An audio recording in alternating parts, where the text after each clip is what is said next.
I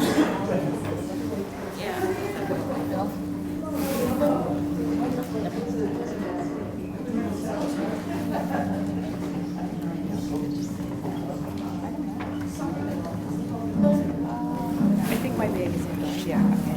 Still nobody knows how to use it. Thank you.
Building 27.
Hello. Hello.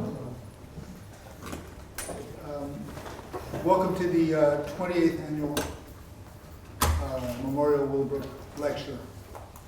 Everyone hear me? Yes? Hello, my name is Chris Hale. I'm a professor of special education at the School of Education here at CSI. I've attended these lectures for 10 years, and during which I've put together my own ideas of what happened here. And this year I'm honored, I'm very pleased to have participated in organizing the event and introduce our speaker and a few guests here. Before I introduce our speaker, I would like to acknowledge a few special guests, a few of the special guests who are attending. As I introduce you, please stand or raise your hand. First, Dr. Michael Wilkins.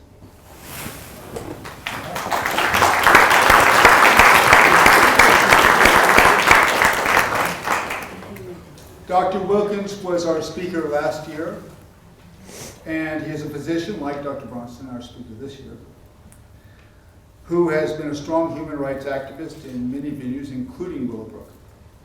It was his key that opened the door to Willowbrook to Geraldo Rivera after he was terminated due to his activism at the institution. Next, Diana and Malachi McCourt.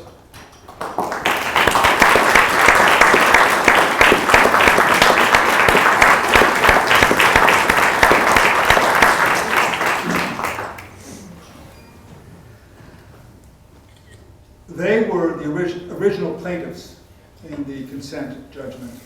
Their daughter was named in the original court case. They are highly engaged activists, advocates for deinstitutionalization in Willowbrook and elsewhere. And Willa Mae Goodman.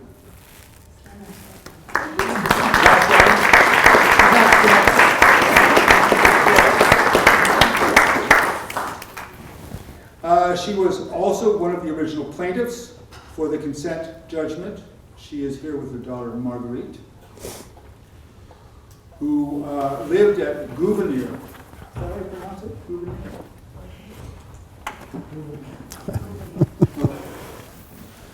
Oh, nice, thank you. I have to read this and I don't have the eyes.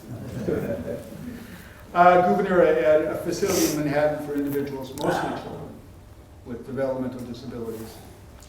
Mrs. Goodman was an activist who worked to prevent the dangerous transfer of children at Gouverneur to the understaffed and overcrowded Willowbrook.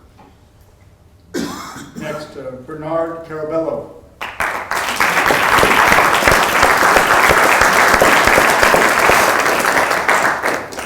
He was a participant last year at this lecture and is a powerful self-advocate who has served in the New York State Office for People with Developmental Disabilities.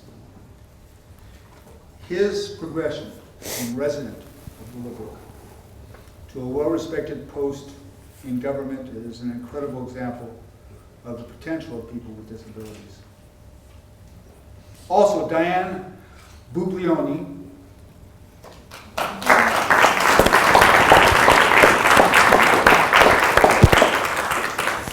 worked at Willowbrook State School and is presently Deputy Director of a very special place. Finally, Tim Casey. Stand up for me. Stand up.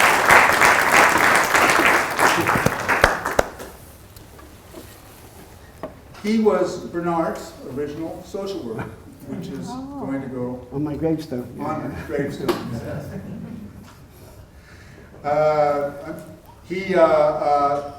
He participated in Willowbrook closure activism and went on to become an attorney, a welfare Welfare rights, yes. welfare rights attorney. But there are no more welfare rights, Right. so they gave that up. So will anyone who lived at Willowbrook, who had family there, or who worked there, please stand or raise your hand? Who I didn't mention?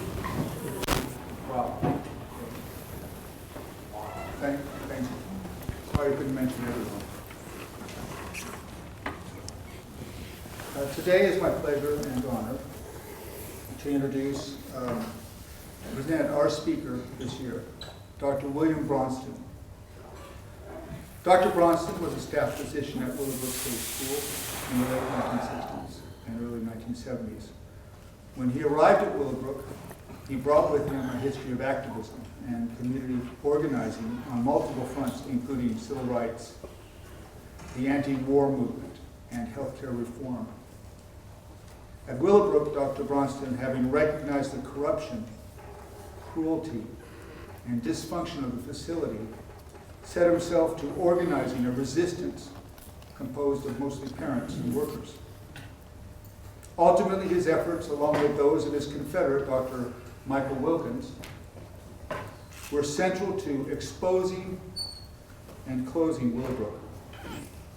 Dr. Bronston went on to become a central organizer of lawyers, parent leaders, and educators in the development of the federal class action lawsuit against the state of New York, which eventually resulted in the consent decree that closed Willowbrook and set the stage for national deinstitutionalization movement and the establishment of systems of community-based care for people with developmental disabilities. Finally, Dr. Bronston is the co-author of the book, A History and Sociology of Willowbrook State School, also written by two of our faculty here, and is presently in the process of writing a book on Willowbrook and healthcare reform, provisionally entitled Public Hostage, Public Ransom, Ending Institutional America. Great. Please welcome Dr. William Bronston.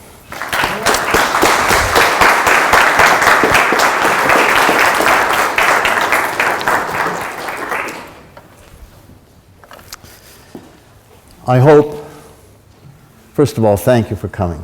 Thank you for coming. I hope that nobody leaves here the way they came. I want to make sure that if somehow this is a successful 2 hours, that you will be changed somehow in terms of your personal sense of engagement and dedication to justice and the transformation that is going to impact all of us in the next 10 years. I wanted you to see the 50-year-old slideshow to just show you that there is no such thing as mental retardation. There's just inhumane crimes against humanity that crush people. People were crushed by their environment. And the people who worked there were crushed by the environment. And the people who ran the state made money from crushing people and commodifying them and concentrating them and then billing Medicaid to fund the crimes. And they have never yet publicly apologized or in any way taken responsibility for this incredible concentration camp system in America that preceded the series of 37 state federal class action lawsuits that grew out of the work of parent advocacy, lawyer advocacy, wonderful progressive educators and so forth. Willowbrook, as it was, doesn't exist anymore. But all of us in this room are headed to our own Willowbrook in the terminus of our lives because the Social Security Act has in it Title 19 that created Medicaid funding for out-of-home placement for anybody who had a dependent member of their family.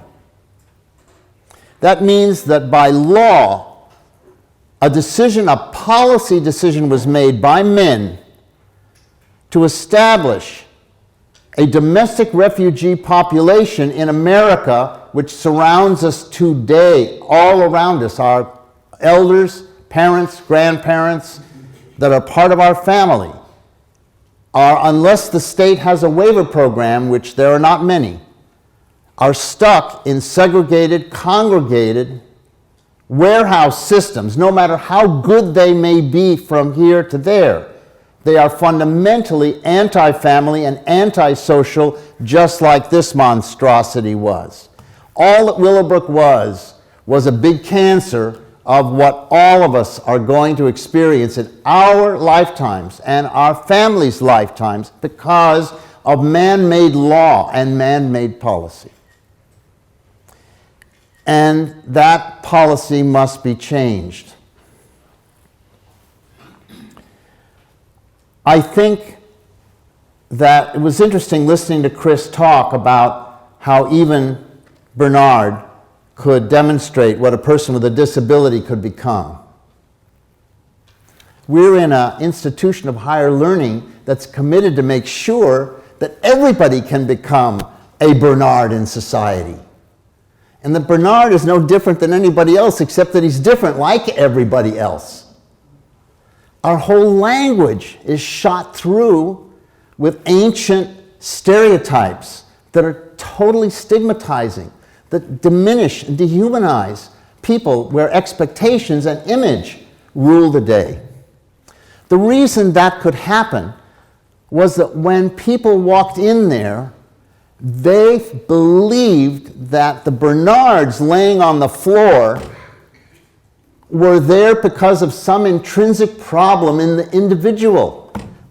They didn't see that it was the steel doors, the terrazzo floors, the lack of staff, the lack of money, the lack of any kind of enlightened administration from the operation of the institution all the way to the governor's office was totally responsible for the image of their acceptance of this kind of dehumanizing cruelty that's imposed upon people. And it's in a continuum. It's in a continuum. Everybody in this room knows that at some level, some family member is undergoing some kind of humiliating, insulting, dehumanizing experience that's thought to be okay because of our language and because of the way in which we look at the world and the way in which we accept and embrace doctors, medicine, health, medical system delivery. I'm going to take you to a solution before I finish. But I want you to kind of sit with, for a minute or two, the implications of why people went there to work, dealt with the situation they dealt with, and were terrified of speaking out, and became part of the problem because Willowbrook was a multi-million-dollar commodity center. In-flowed drugs, in-flowed soap, in-flowed towels, blankets, sheets, in-flowed food, in-flowed every conceivable kind of support matter to keep folks in the place. Every person that was in the place was drawing Medicaid money. And the reality of the situation was that when the governor decided to build the Albany Palace, the Marble and Gold Palace, he cut the budget and created a budget freeze so he could squeeze the money out to make his monument. Nelson, Rockefeller. The whole institutional system in New York, the university system, the community mental health system, the housing system was all created in Albany with $1 billion front-end commitment of dollars that Nelson extracted from the legislature to slowly but surely sell bonds using his brother's bank, David's Chase Manhattan Bank and Goldman Sachs to move tax-exempt bonds to the general public to fund all the buildings, all the public buildings in New York State. And many of the buildings that were the deviant buildings like Brooklyn and Broome and so on and so forth, where people with, devalued people were put out in the middle of nowhere, which was able to generate industry in very rural parts of the state to link people to the Republican Party. And the lawyers and the builders and the contractors that created this place had no idea in the world how the hell they were going to staff them or what they were going to do in terms of using them properly. They just labeled them as a state school for mental retardation. And out it went. And so it didn't matter whether there was nobody working in these places, they filled them up with people. They filled them with the unwanted. Because New York State had $0 in community-based services in the state. Zero community services. There was no group home in the state of New York while they were still building these institutions until the lawsuit happened. There was no alternative. Parents either had to keep their kid at home at enormous cost at all levels, emotional, physical, financial, family, or they had to give them up to these concentration camps. And they were incentivized to do that. And the state not having an alternative for people that had problems, and the school system who excluded any kid that was different, that didn't fit the school, wound up somewhere else except where they belonged as a growing child. So somehow or another, we are still grappling with, every day, today, the same problems that we were grappling with then, and that is that we have a whole population of very different people that stress the state, that stress the community, that create challenges because they're remarkably different.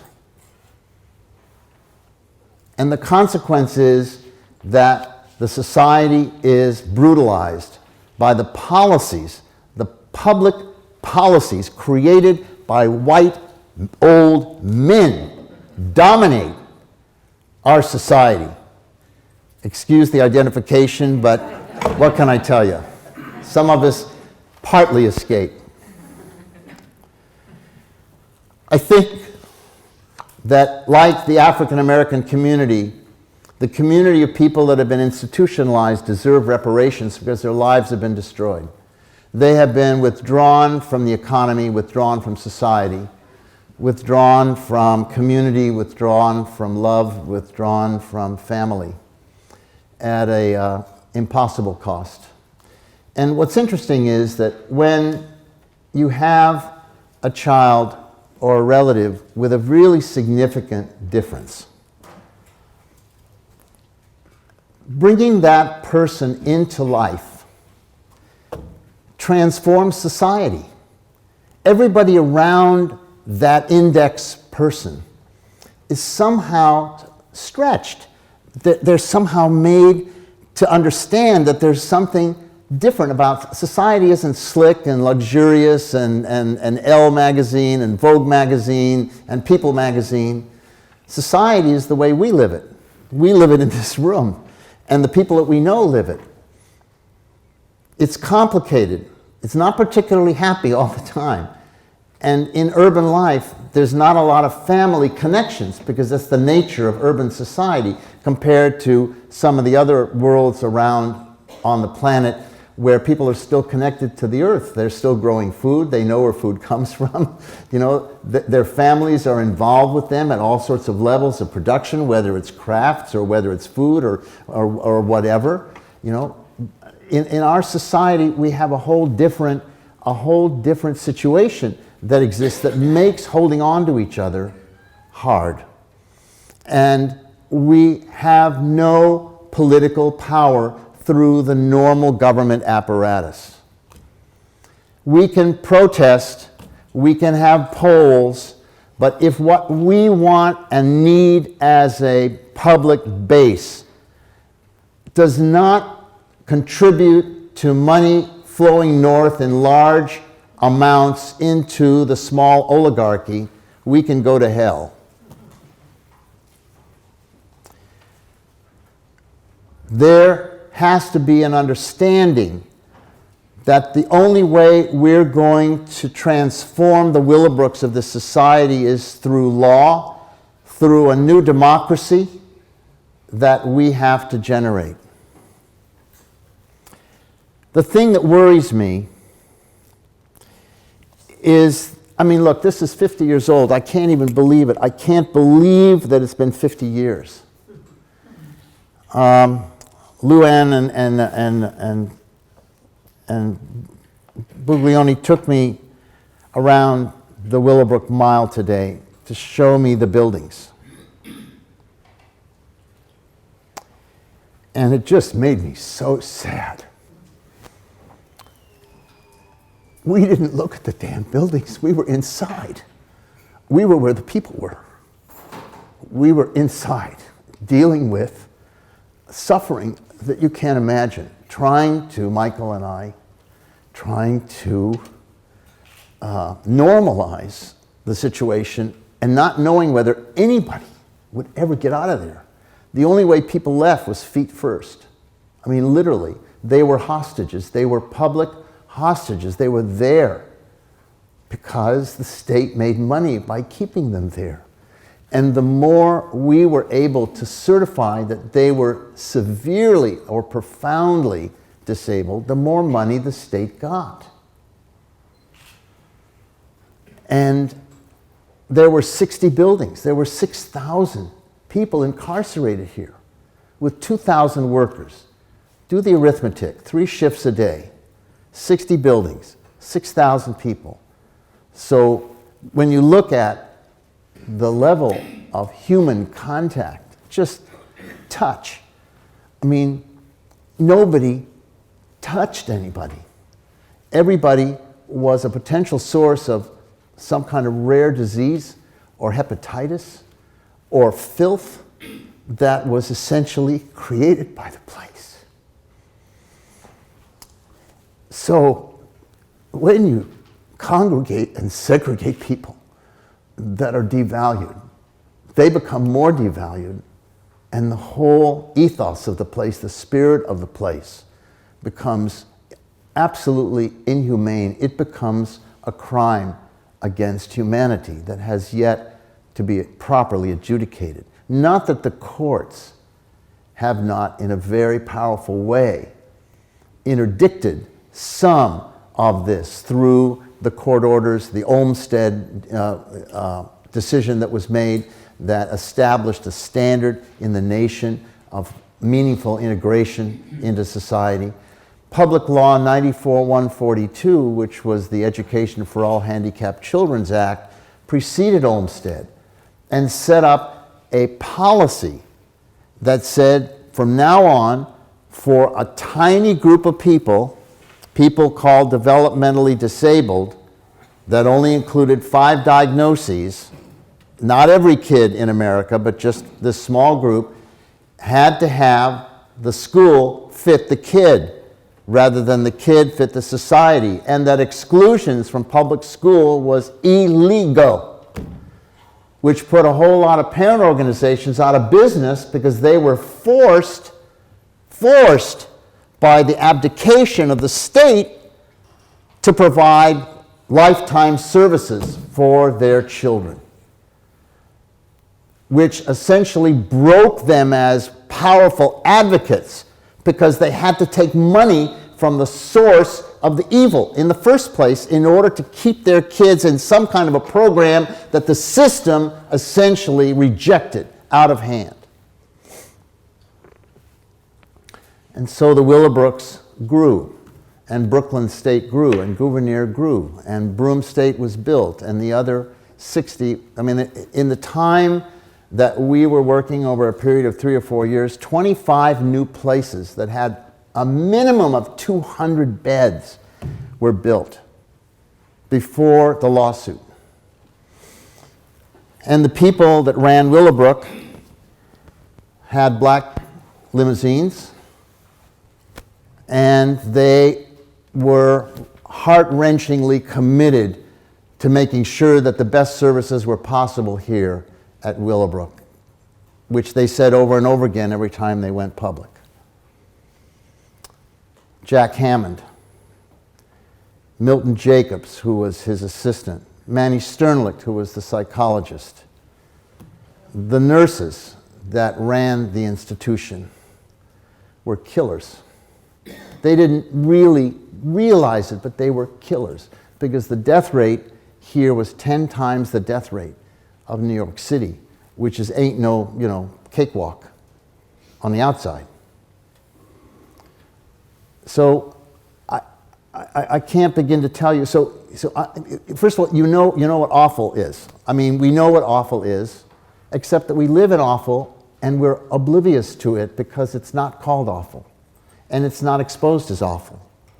But the institutional system in America still has a river of Title XIX Medicaid money going into it that sustains it, and this gigantic trillion dollar plus industry that's now controlled by fewer and fewer major monopolies, corporate oligarchs that run all the hospitals and the pharmaceutical companies and the hospice centers, so on and so forth, shrinking down with this gigantic flood of money. And people say the system is broken.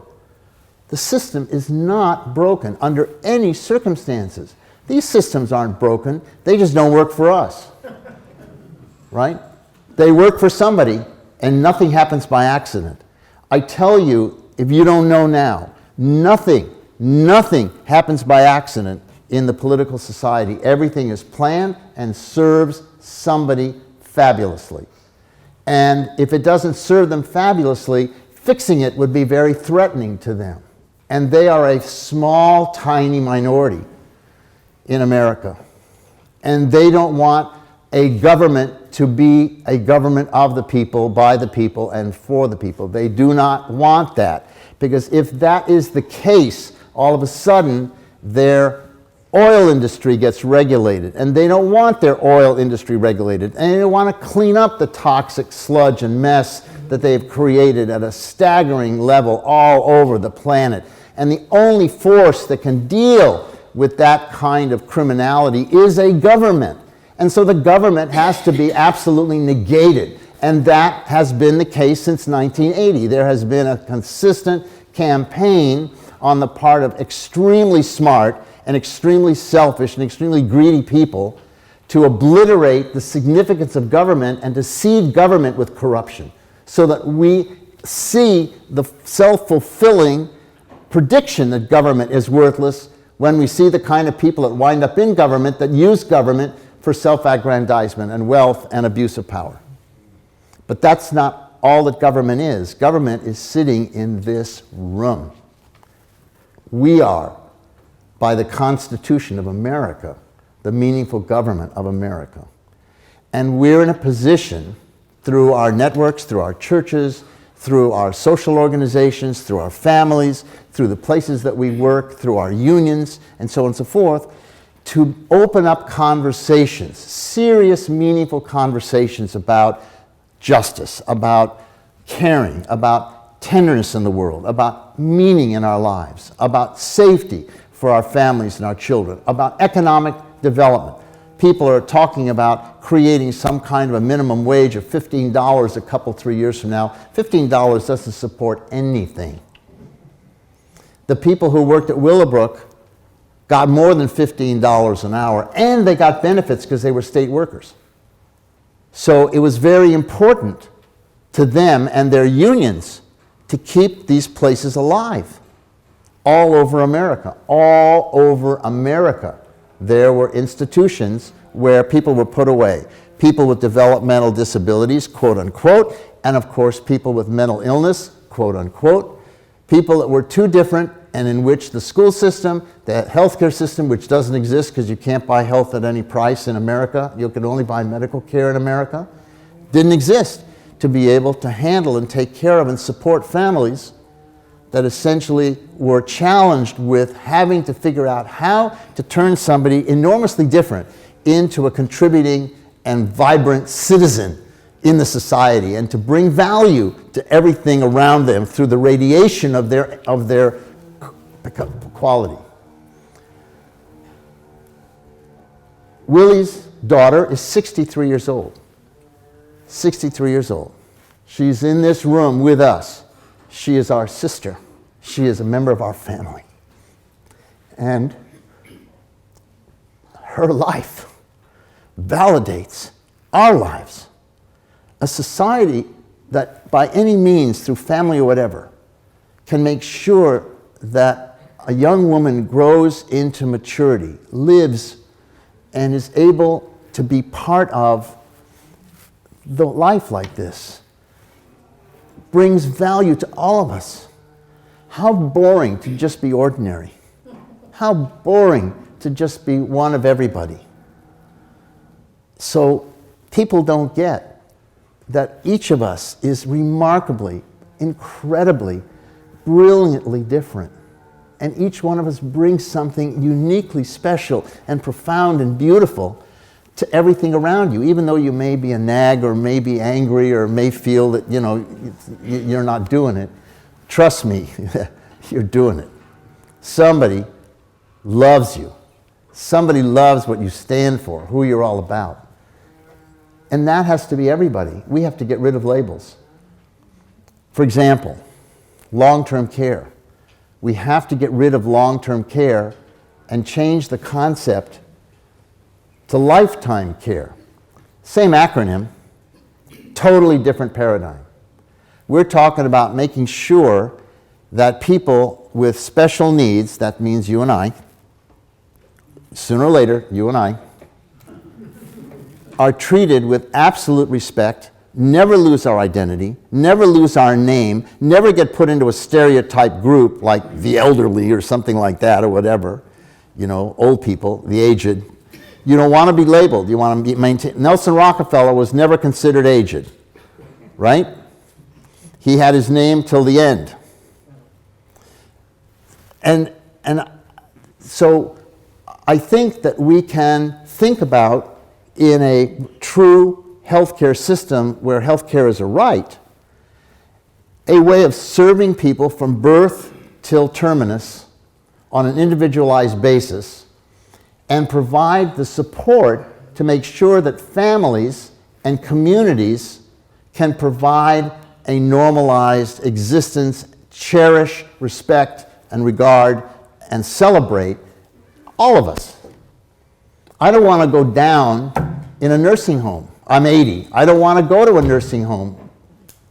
I don't want to be put into a Willowbrook. I don't want to see the parents who are the warriors who moved the 6,000 people in federal court into the light go down themselves into a nursing home just like the kids that they emancipated. I don't want to see the kids who are now in their 50s and 60s and 70s and 80s and 90s wind up back in incarcerated situations where they're flotsam and jetsam, they're Soylent Green as far as America is concerned. And that spirit, that agenda, that commitment has to come from us. You have limitless power if you think about how you want to work your voice, how you want to work your friends, how you want to communicate, what you want to belong to, what you want to join, what you want to participate in. There are struggles going on out there of such consequence that they dwarf Willowbrook. Willowbrook is just a metaphor for man's inhumanity to man, but you don't have to go very far. You can go to Iraq, you can go to Afghanistan, you can go to Yemen, you can go to Syria. I mean, you can go to Venezuela, and you see mayhem. Mostly white men killing other people or providing the means to kill other people. So Willowbrook is an incredible example, a model for us to take heart, really to take heart in our lives. The thing that concerns me is, where's the leadership? Where's the leadership? The parent organizations that existed in the 70s, 60s and 70s that fought against the systemic abuse to them aren't there anymore. The great leaders, the great spokespeople for transformation, I don't know any. I mean, there's no really top voice to speak on our behalf. And maybe that's okay. Maybe it's not some superstar that's out there, in the front that gets the responsibility of making the change, because the system has a way of gunning those people down. And so the leadership has to be distributed through all of us. We have to find ways to be able to write, to create theater in our lives, to create the necessary organizations that carry out the proper conversations, to be able to look at the most important things that will transform society. So today, the issue isn't Willowbrook or mental retardation. The issue is universal health care. The issue is climate change. The issue is immigration. The issue is war. Nobody talks about or writes about the fact that we're spending $1 trillion a week of our money to wage war at the periphery of the empire, just like Rome. Just like Rome.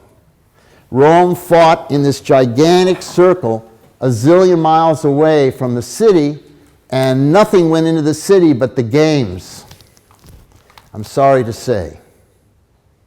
The games distracted the crucial elements of society, the youth, from dealing with what was happening in the city, and little by little money turned the tide so that people could buy the empire, and things went to hell. America is fighting wars all around the perimeter of the planet and providing us with games at a very real level. And that means that we have to transform Washington. I'm not calling for revolution, although that's my shtick. What I'm saying is that the 2020 election will provide us with a step. One interesting example of that is that a woman named Priyapal Jayapal has produced a piece of legislation in the Congress. She is a congresswoman from Washington State. And she has created this beautiful health care as a right, single-payer piece of legislation, which she has essentially involved in the House with about 110 co-sponsors in the House. The House has about 460 or so people. I'm not sure, a lot of folks. Of course, no Republicans are supporting her legislation. Nevertheless, we've been working with her. The Nurses Association, the National Nurses Union has been working with her. SEIU, AFSCME, the major unions, the major doctor organizations, my organization, the Physicians for a National Health Program, have been working with her, and the bill is almost perfect. It really is amazing. And its thrust is essentially to establish a comprehensive, local, quality, individualized, rightful access for care, guaranteed care for every man, woman, and child in America, including people who are undocumented. If they're residents of the United States, they get the services. The entire thing would be covered by taxes. All the money that we need in the world is already in the system. We don't have to come up with a new dollar to make sure everybody's covered. And we would have zero out-of-pocket expenses. No premiums, because we would outlaw the insurance industry, outlaw the middleman across the board that's taking 30% of all of the value that should be going into health care. Except there's another problem. Just parenthetically, we don't have a healthcare system. All we have is a medical wellness system. Doctors don't know what health is. People know what health is. People can tell doctors what they need to be healthy Doctors can tell you how to get rid of your illnesses and make you well, that is to get you to the 0 point. So there have to be major conversations between educators, engineers, psychologists, social workers, community organizers, unions, church organizations, to describe, to think about what's an ideal primary care system that's right by your house. Because if it's not right by your house and you have to leave your neighborhood to go somewhere else because the system has concentrated the wealth and the hospitals in larger and larger local complexes that make it harder and harder to get to, and then they essentially waive Medicaid eligibility for some of these big hospitals. My major state hospital in California, the University of California, which has hospitals all over the state, doesn't take Medicaid. How is that possible? For the People's University, for the People's Hospital System to not take Medicaid. University of California, Davis doesn't take Medicaid.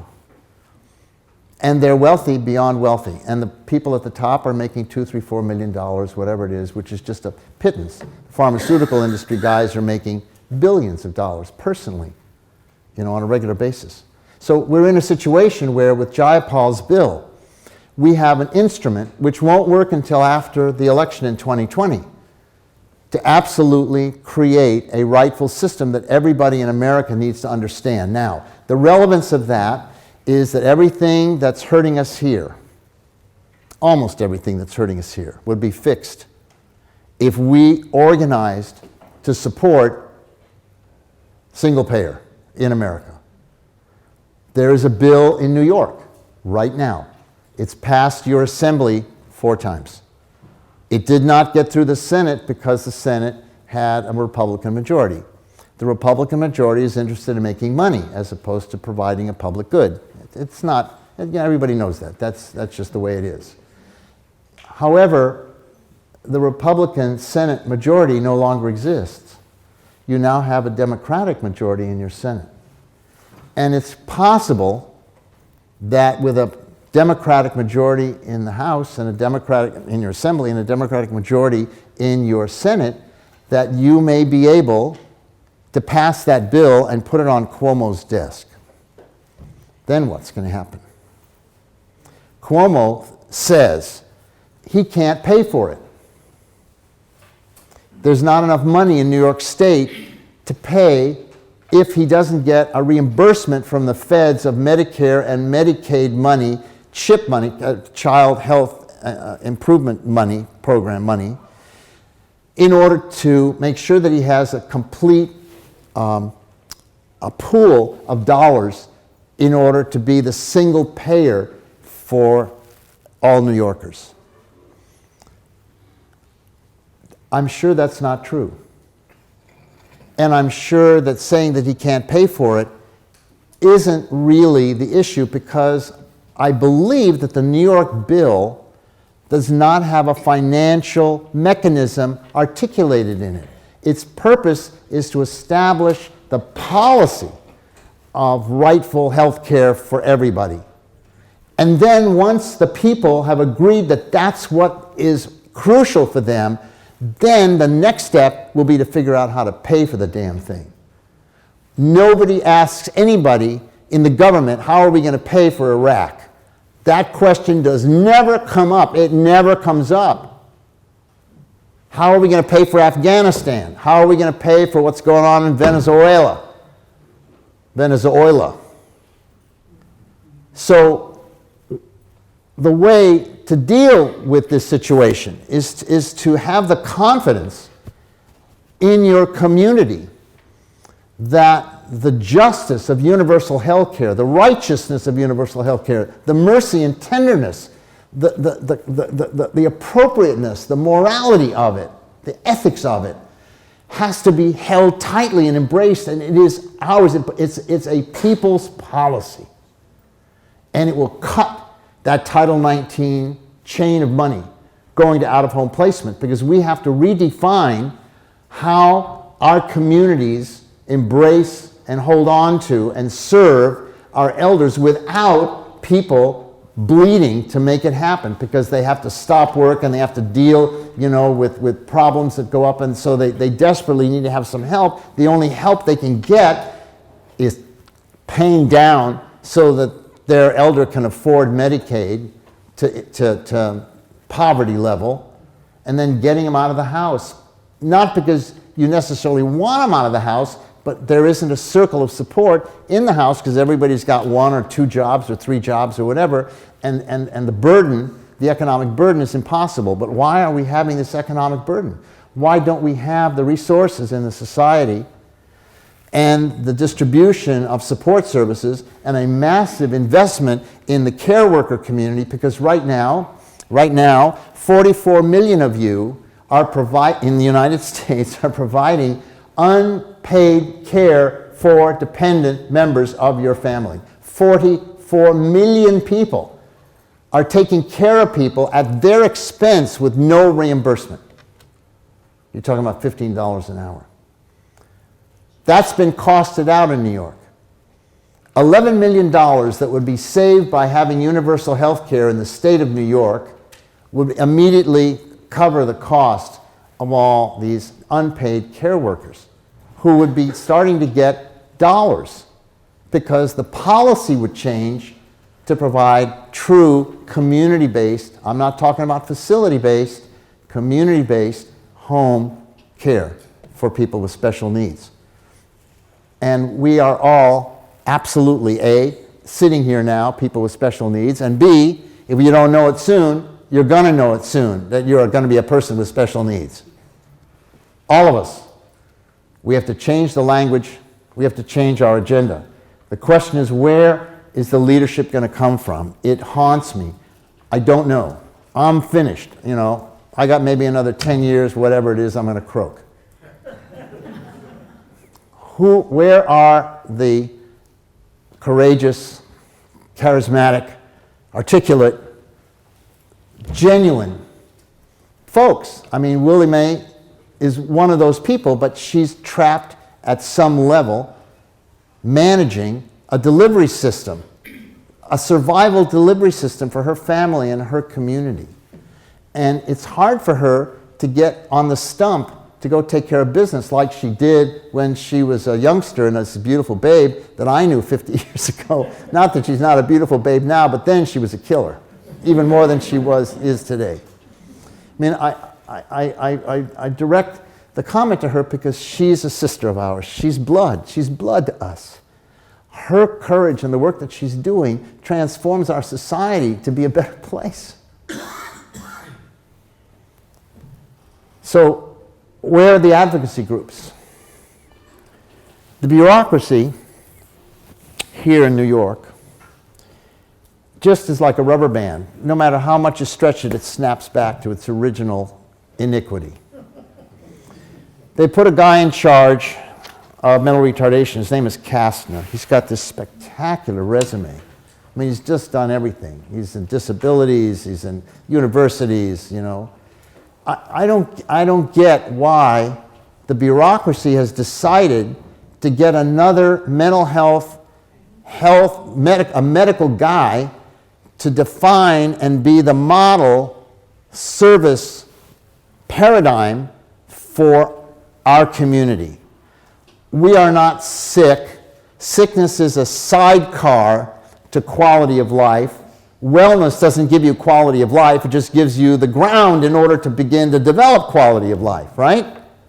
So something's wrong in New York in terms of why the system is going right back to the way it was when we fought them and we forced the people with developmental service needs into an independent bureaucracy, the Office of Mental, whatever it was, OOMD or whatever the hell. They've changed it 20 times. They keep reorganizing so that you don't know, it's a moving target, you don't know really where to shoot your arrow. So it would be nice if Kastner was here. I would love to have a debate with him and discuss. I have no doubt that he's a knowledgeable and good man. No doubt about it, except he should not accept the job. He should be a consultant to an education maven. Because the issue here is learning how to be extraordinary in society. That's the job of the school system. Now, you can tell me the school system is in rotten shape also, and that there is this absolute oppression, repression of the teaching community at all sorts of levels. It's true. But we've got a job to do. We've let it happen. It's crept up on us. It's crept up on us.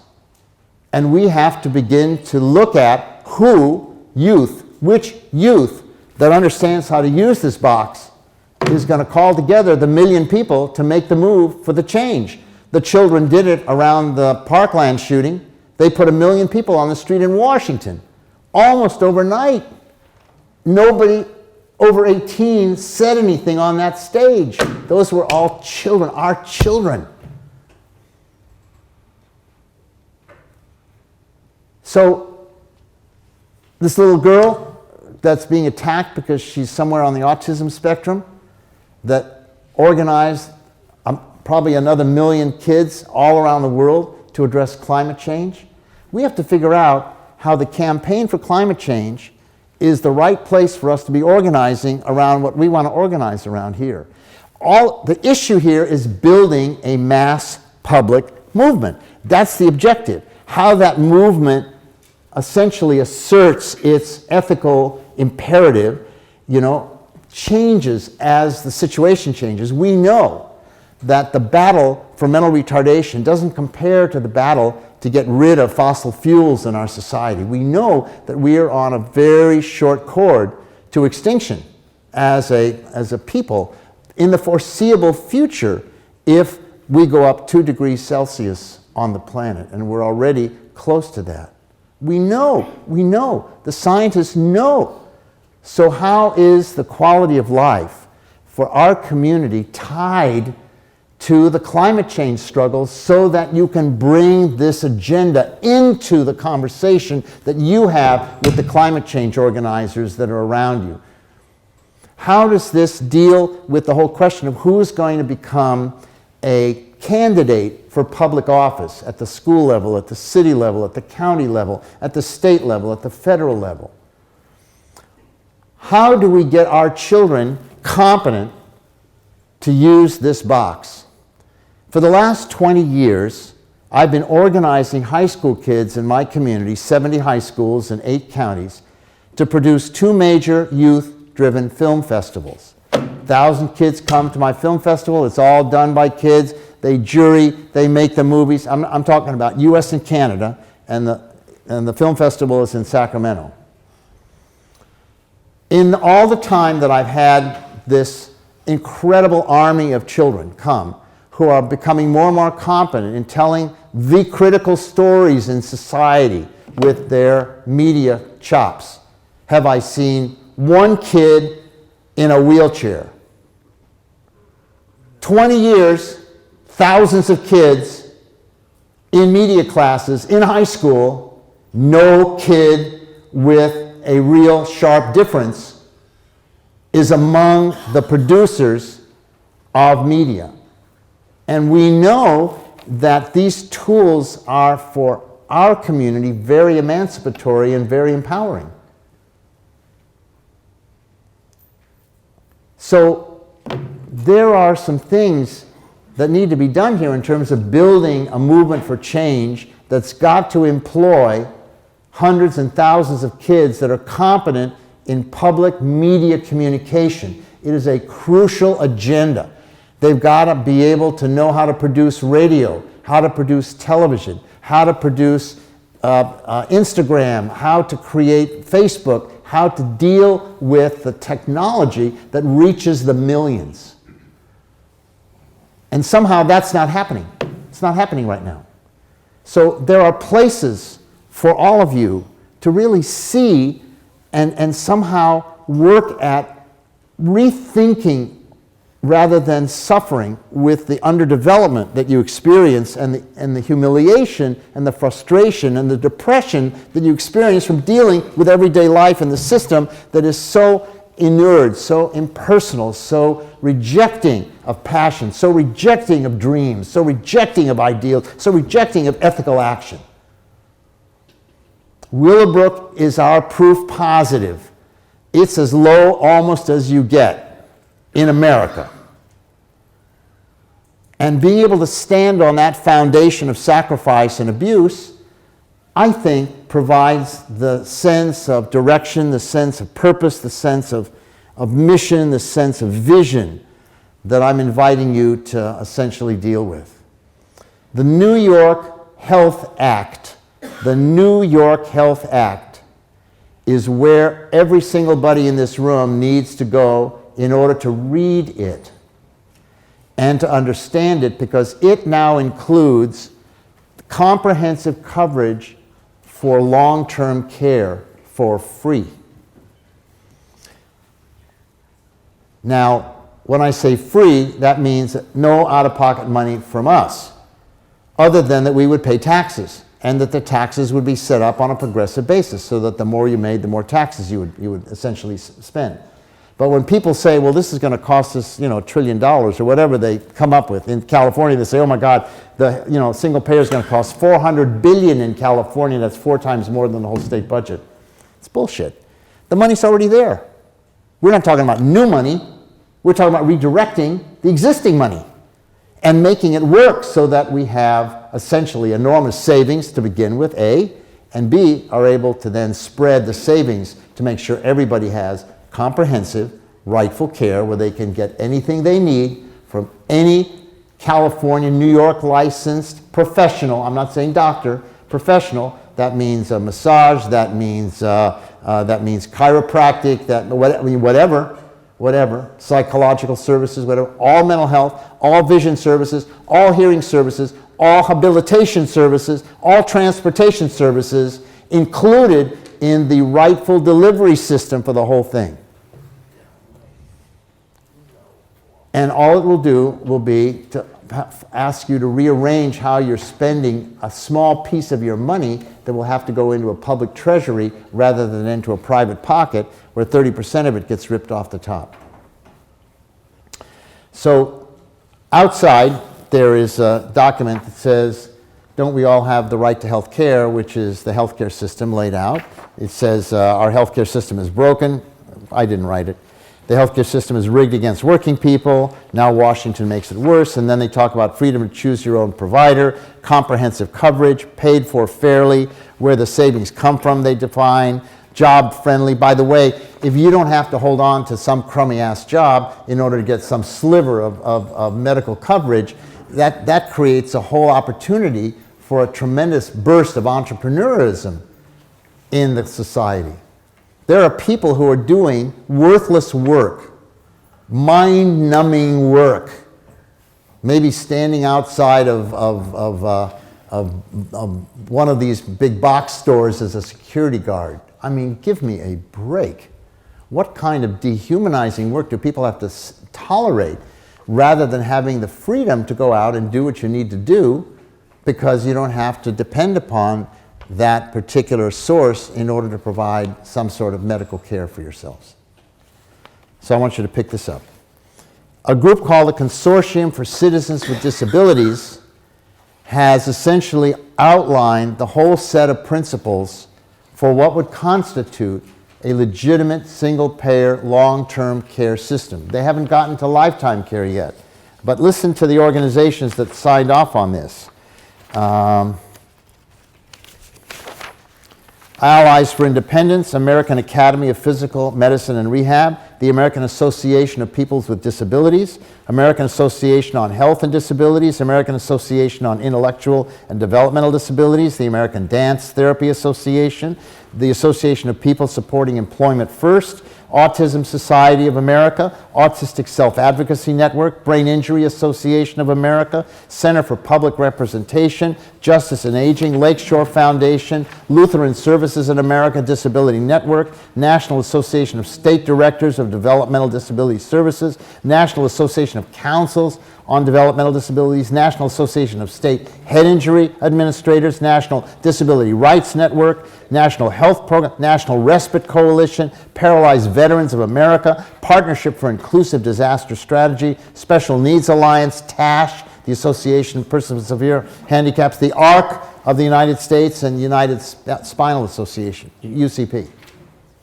Where can we get that document?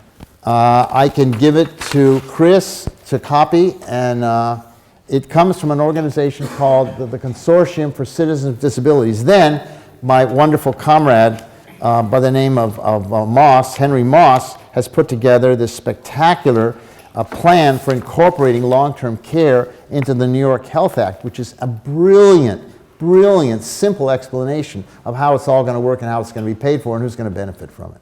So these two docs are pieces that I would love to be able to somehow, make sure that you get. They should go, yes ma'am. Pass around, let people take pictures. Certainly. Certainly. Anything you want. Goodbye, Bill. You leaving? Take care, brother. Thank you for coming. Thank you for coming. I love Bill. Thank you. Thank you, my sweet friend. Listen, I've talked long enough. There's a lot to say. There's a lot to say, but I've taken up a lot of your time, and I'd like to hear from you. I'd like to, kind of make sure that you guys speak. Malachi. Thank you very much, Bill. There's a mic there. Let me get you My on. name is Malachi McCourt, and we have been friends for a good number of years, and I appreciate all Hello, that you- hello. I appreciate your coming here and keeping the fires lit. I'm 87, so I am in what they call the departure lounge. For the fire, but we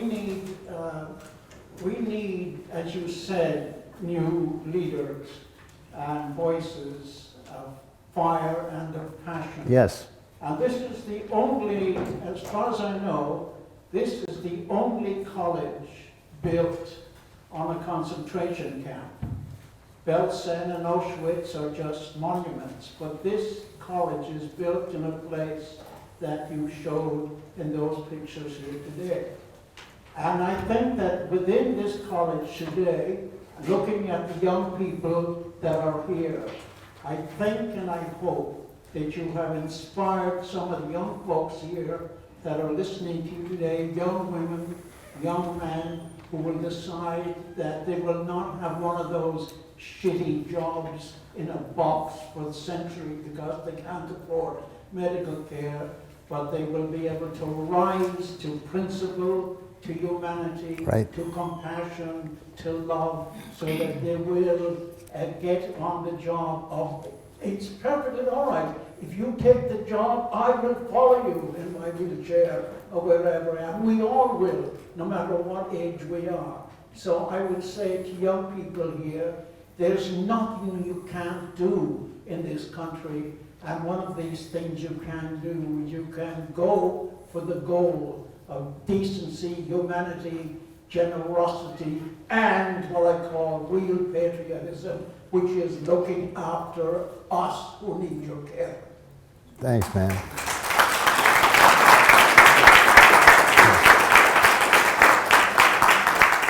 Mark, let me just say one quick thing.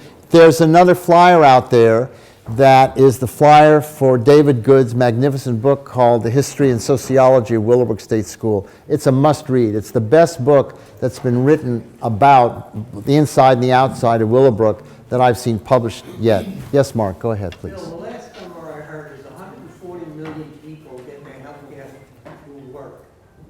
Say it again? 140 million people Yes. get their health care through work. Yes. They're employed. I never quite figured out. They get health coverage. They don't get health care. So I never quite figured out why large corporations who compete with international corporations in Europe who don't provide health coverage for their employees, why aren't they out in front with a Medicare for all system? Okay. Did everybody get the question? So look here. Here's what I've learned. When you see something that doesn't make sense, it's because you don't think about it in a sensical way. If something is happening, it was done that way to benefit somebody. So if Ford or General Motors, who could save 20% on every car they make on the US side of the American-Canadian border don't support single-payer health care, you've got to ask yourself why. What's the payoff for them? It may not just be dollars. It may also be because there are key people on the Ford board and on the GM board that are also on the Pfizer board or on the Aetna board, so that there are these interlocking board situations, and there's a certain solidarity among the oligarchy that they don't want to screw each other, and they know that if we had universal comprehensive care that freed them of that 20%, that makes them uncompetitive at a certain level, that there would be a consequence to them. Well, what is that consequence? What would make it worse for them to not have to lose that 20%? And you've got to think that way.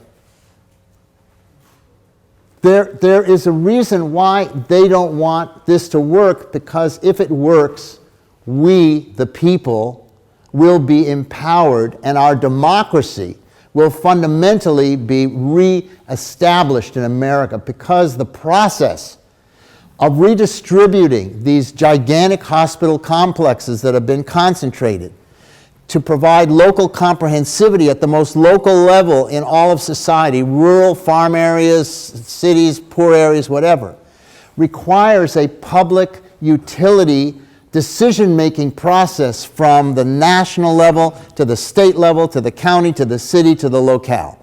There have to be organizations of you that essentially will have to make decisions of where the next MRI goes. Because that money, all that money is going to be publicly decided upon, because it's going to be in a public treasury. That's what they mean when they say the government's going to run the healthcare system, which they use as an argument against single payer. Who is the government? We are potentially the government if we choose to take on that struggle. And it is a worthwhile struggle. You took the struggle on to Willowbrook, and look, we won. I mean, this is not bragging. I decided I was going to bring this place down by myself. Why? Because that pig that ran the place fired all the teachers, because the teachers asked him, please, to have the ward workers support their work in the afternoon and evening shifts and to keep the training working for this token group of people. And the bastard fired all the teachers. And I thought, that's the end of that. He's a done dog. And I began organizing.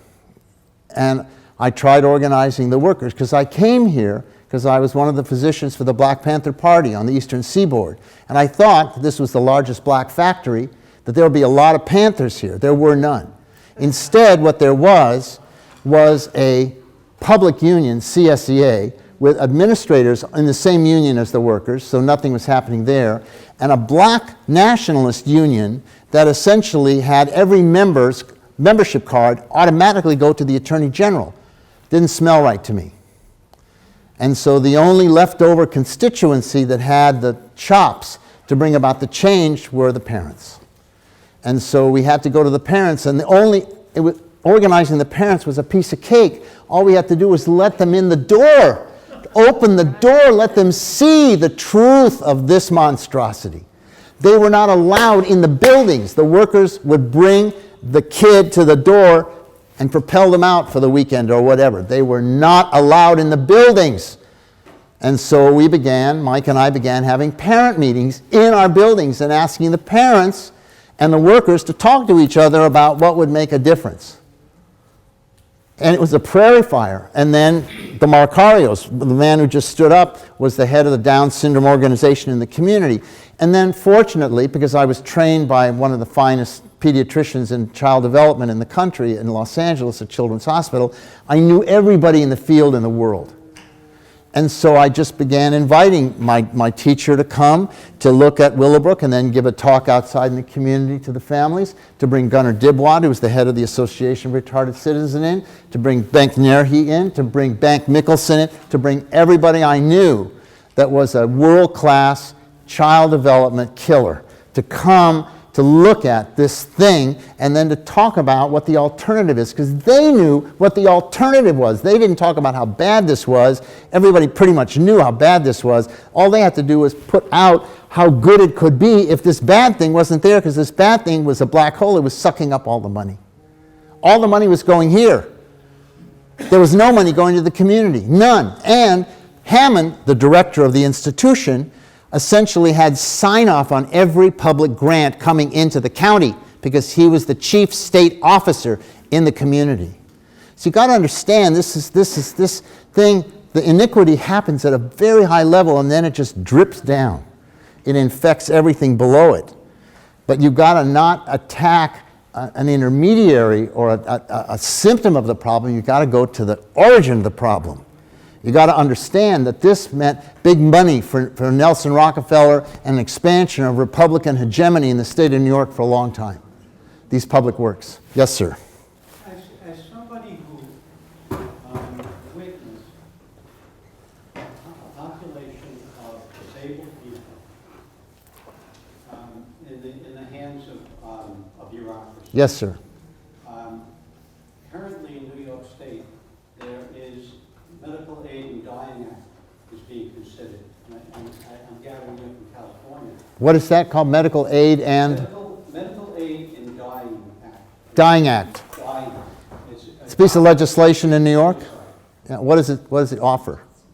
I'm sorry? What does it give us? That's by insurance. Medical aid and dying. Oh, I understand. Suicide, right. Right. Assisted suicide. It's been co-sponsored, sponsored by, in the Senate by our Senator Savino. Yeah. And co-sponsored by Paul. Yeah. But what is your take on that, having witnessed a large population which would be endangered, it's my belief, by this legislation? My first cousin just jumped off a 7-story building last week and killed herself. She lives in Rome. I just got the message from another first cousin that lived in Paris. People have to have the right. They have to have the right to, if they have their faculties, to choose how to end their journey. Now, the danger is our community that may or may not be able to provide informed consent. And that's a real danger, and there have to be safeguards in place to do that. That's a political discourse that has to be held. It's not good or bad in the abstract as a totality. It's only bad if it is used to exterminate unwanted people, elders or whatever, prematurely, people with special needs prematurely, right? It's a powerful and meaningful conversation that can be used as an organizing tool if you're not rigid about the solution. What you want to do is you want to get at the process somehow or another so that you can work it. The only way we can live is through policy legislation. We live in this country, and short of a change in the whole nature of governance, we've got to deal with the governing apparatus. The problem is to make sure that the people in office are honest. The people who stopped the single-payer bill this last year in California, the Speaker of the Assembly, refused to let the bill out of committee to be heard, to be amended, and he gets $450,000 from the health industry. Public knowledge. May I press the point? Please. Had there been legislation like that in effect in New York State, when you were here at Willowbrook? No, this is all new. I'm asking, was there? Oh, no, I'm saying, Had there been? oh, yes. What would, from your view, because I think you have a sort of a unique view here, having gone through that and seeing what bureaucracies can be like. What do you think that would have been like? What would have happened to Willowbrook? I don't mean to put you on the spot. Yeah. It's Yeah. Let me tell you that the people who ran Willowbrook were totally incompetent, and they were idiots. They were really, they needed to be in the institution. They pretended like they knew what they were doing, but they didn't really know what they were doing. And I don't think that there would have been a killing field here apart from the killing field caused by the deprivation that was universal in the place. Not adequate food, not adequate environment, not adequate anything. I mean, there wasn't anything that worked here, nothing. So they needed those people for money. No matter how near dead a person was, they needed to keep them here in order to get that Medicaid reimbursement. It would not have been in the interests of the state to eliminate their unwanted population. They're too valuable a commodity in order to fund the system. Does that answer your question? It does answer my question. There was another hand. Yes, ma'am. Yeah, I wanted to know how those pictures that you showed were obtained. I shot most of them. They were shot by many photographers that came in when the expose happened.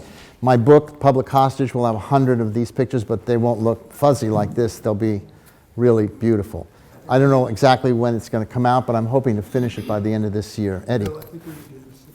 I'm sorry? I think we need to end soon. I thought we were going to 4:30. There's another class coming at 4:30. We also have refreshments outside for everyone. Okay, can I take a couple more questions? One Yeah. quick question. Please. AARP represents a significant number Of insurance. of people, a lot of whom have not yet been on Medicare. They're between 50 and 65. Yep. Plus all the Medicare people. In your organizing, do you know what position, if any, they have taken on these two bills in Congress? They're against. They're against. AARP represents the insurance industry. They're a quasi-insurer that masquerades as an elder organization. They're not. They're not. And it's like the NRA. It's like the NRA. I mean, the head people at the AARP, they may be polite, they may be nice, they may be social, they may be beautiful, but they're the opposition. As a follow-up, I am aware, and I actually looked at the 1099 that AARP is required to file. Yeah. And there's over 15 staff members making over $500,000 a year plus benefits. Right. And I was curious to see what their income was from their affinity programs. Yeah. And it neared $1 million. Exactly. a year. Listen, you haven't thought about the meaning of single payer in terms of the entire disability defense network. What's going to happen to ARC, to UCP, to epilepsy, to autism, to cancer, to breast cancer?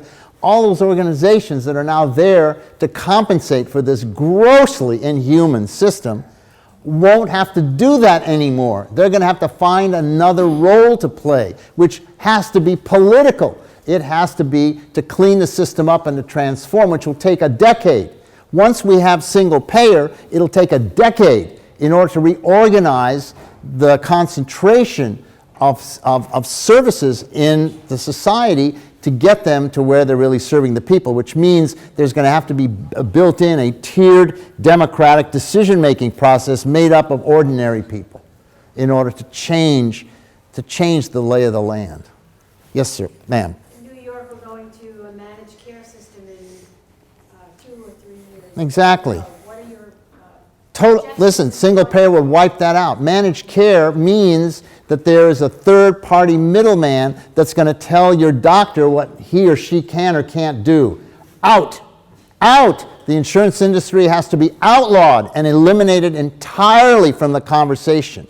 You will not be able to buy out of single payer in America. And single payer in America, which has twice the dollars of every other country on earth in terms of what's going on in terms of its medical services, will essentially be the most advanced and the most comprehensive and the simplest system on the planet. There won't be a dual system like they have in Britain. There won't be a triple system like there is in Israel.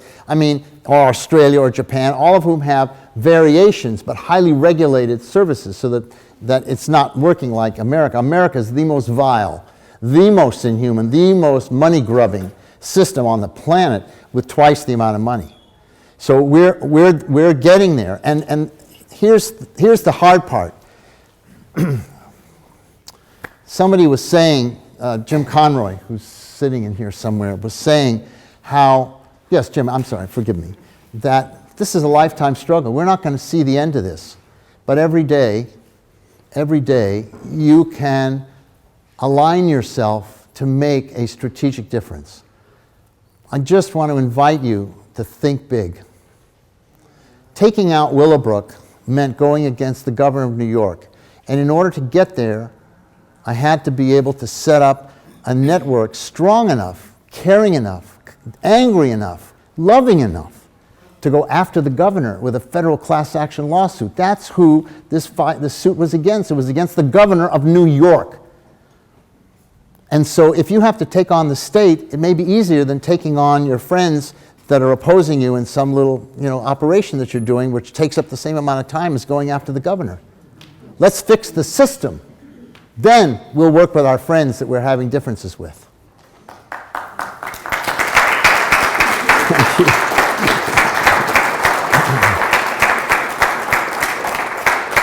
So yeah, go ahead. I just want to say I'm a student here. Yeah.